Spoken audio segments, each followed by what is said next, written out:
Урматтуу телегөрүүчүлөр, дүйнө чемпионаты жаштар арасында жарым финалдык беттеш мына Эрназар Акматалиев Азербайжандык Эвлоев аттуу балбан менен кезгелүүдө. Эвлоев чындап буга чейинки күрөштөрүндө дагы өзүнүн мыкты жаш болгон экендигин тастыктай алды.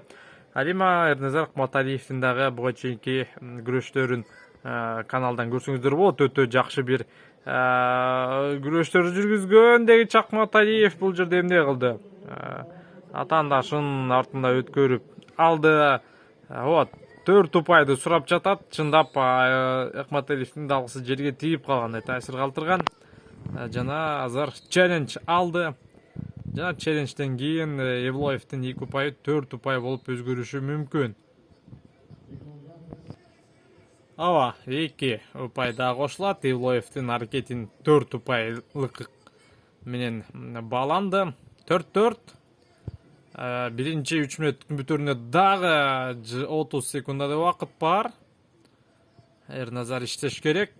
Буга чейин Эрназар Акматалиев билесиздер, чоңдор арасында дүйнө чемпионатында күмүш медаль тагынган. Бул ирет ал күмүш эмес, алтын медаль үчүн кетти. Бул аны өзү да айтты, жалпы көрмандар да түшүнүп турат. Азамат артка өттү дагы 2 упайды алды. 6-4. 6-4 эсеп. 10 секунда. Жана чечүүчү мүнөттөрдү биз эми экинчи бөлүктөн көрөбүз. Биринчи 3 мүнөттүк ошентип 6-4 эсебинде жыйынтыкталды. Мынакей урматтуу телегөрүүчүлөр, экинчи бөлүк. Ай Азамат 2 упай бул жерде бериш керек беле дегичи. Атаандашынын алдында калып калды кайрадан. 4 упай. Мына сага Эрназар Акматалиев өзү бир аз катага жол берип койду. Атаандашына чабуулга чыгып бара жатып өзү даласы менен жерге тийип калды. 8-6. Бирок 2 мүнөт 16 секунда бар. Эрназарга ишенебиз, бул убакыт ичинде ал упай иштеп табат. Жада калса 10 секундтагы ага жетишерлик убакыт. Буга чейинки беттештеринде байкаганбыз, билебиз. Андыктан 2 мүнөттө ал 2 упайды алыш керек. Бирок 8-8 болсо Эвлоев алдыда болот. Себеби дегенде 2 жолу ал 4 упайлык ыкмадан 2 жолу 4 упайдан 8 упай алды. Андыктан Акматалиев азыр жок дегенде 3 упай алыш керек. Бирок эми 3 упай алуу, бирок 3 упайлык ыкма жок күрөштө, спорт күрөштө. Андыктан азыр ал 4 упайлык же 2 упайлык ыкмадан 2 ирет жасашы зарыл. Азербайжан улуттук курама командасынын башкы машыктыруучусу мынакей өтө эмоционалдуу. Түшүнсөк болот аны дагы.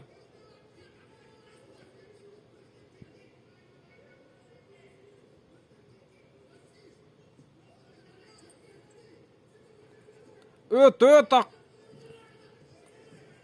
Ай Азамат эми тартыш керек, тизесин тийгизиш керек жок дегенде. Караңыздарчы, Эвлоевдин тырышчактыгын. Эвлоев дагы жөн жеринен мына жарым финалга чейин жетип келген жок. Ал дагы абайлаш керек. Бирок 2 упай бар. 2 упай барбы? 2 упайды көрсөткөн, бирок таблодо дагы болсо 8-6 эсеби гана көрсөтүлүүдө. Аракет жасаш керек. 8-8 мына эми гана көрсөттү бизге. 2 упай так 18. Же бул айландыруу килемдин сыртында болдубу деген таризде азыр Ал 2 ұпайды бербей коюшу мүмкүн. Калыстар кайрадан чогулуп чечим чыгарышат. Демек 8-8 эсеби калды. Евлоев азыр алдыда. Себебинде жогоруда белгилеп өткөндөй 2 ирет 4 ұпайлык ыкман жасаган. Андыктан Ерназар Акматалиев тигиз тизесин жерге. Ай, бар 2 ұпай. 18. 25 секунда. Так ұпай алганга жетишеби? Айланд калыс мүмкүнчүлүк берген жок. Бул эми Евлоевка жакшы бир шарт жаралды. Азыр Евлоев 2 ұпайлык ыкман жасап койсо эле беттешти өзү тарапка буруп кетет. Чыкпа Акматалиев, кармаш керек. Ай Азамат, дагы 2 ұпай, бул таза жеңиш. Жок да. Эми канткен күндө да убакыт жыйынтыкталды. Ерназар Акматалиев финалга чыкты. Чын жүрөктөн куттуктайбыз.